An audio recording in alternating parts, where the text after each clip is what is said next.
real quick, let's get into the article a little bit. Let's first, could you let our listeners know, because some of them are going to be like, what's this article? I want to read it.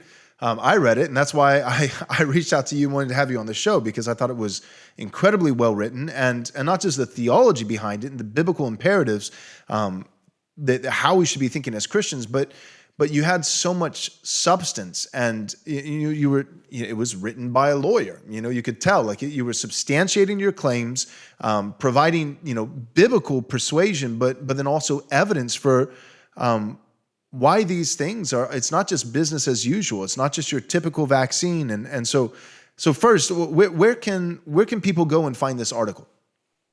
So they would go to my blog's website, which is www.coffeeandcovid.com.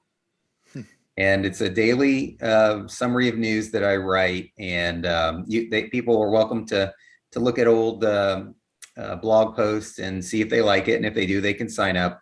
But there's a tab on there called Faith in COVID.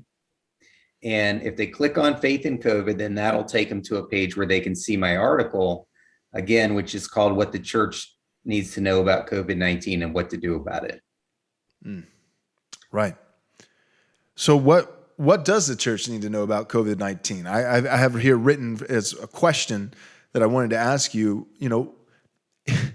because part of what you got at, and part of what some other guys are, Project Veritas, and some people are starting to slowly but surely blow the lid off of some of these things. And so one of my questions would be this: if there are safe and effective treatments for COVID, and if COVID is not as dangerous as many people believe it is, what's the incentive then for the government, the medical establishment, mainstream media to continue to push the jab instead of taking the infamous horse tranquilizer pill, as they like to present it? What is the incentive? Why is that why is the push? If there are these other avenues, what do you think the incentive is? What's behind this whole thing?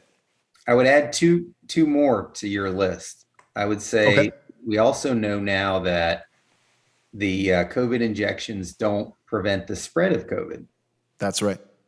And that's exactly opposite to what they told us through May of this year.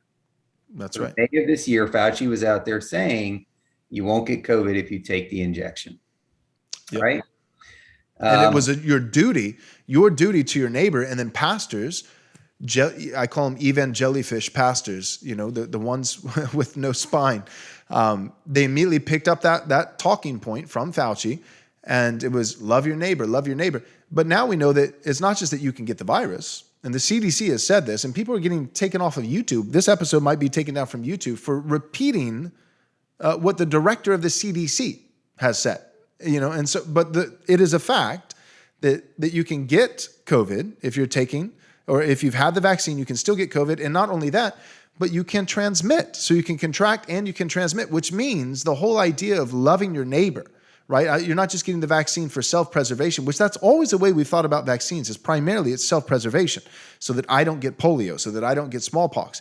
But it's not only self-preservation, but the big pushing point from Fauci and from Joe Biden, it's your American duty. We need everybody to participate. And pastors pick up that talking point and wrap some Christianese around it with loving your neighbor. But the reality is, not only can you contract the virus still if you've had the vaccine, but you can also transmit it to others. And so all of a sudden, if we're thinking about it logically, that entire talking point, I feel like, has disappeared. I hope you enjoyed this video. If so, would you consider supporting this ministry by giving a donation of any amount? You can do so by going to our website, rightresponseministries.com. Let's be frank. Sadly, many evangelical pastors and leaders are serving as nothing more than water carriers for the political left. Just as those in the political left hate you, just like those corporations that are left-leaning hate you, these pastors and evangelical leaders hate you. I know that's a strong statement to make. I'm aware of that, but it's true. They don't care about your personal liberty. They don't care about your freedom. They want you to love your neighbor at the expense of biblical truth, even if it means bearing false witness. That's not us. We're different. We're not the only ones. I don't want to be arrogant. God has reserved a remnant for himself in this time, as he has all other ages and all other places, but they are few and far between. It's called a remnant for a reason. We need your help. We want to stand up to tyranny. We want to stand up to this new left totalitarian regime. We want to defend Christians and people, the salt of the earth, who love America and who love God's word. But we can't do it without your help.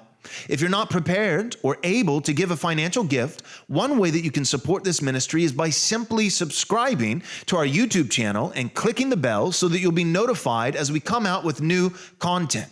You can also help us by sharing our content on all your social media platforms so that more people can hear the truth of God's word with courage and fidelity. Thanks for tuning in. God bless.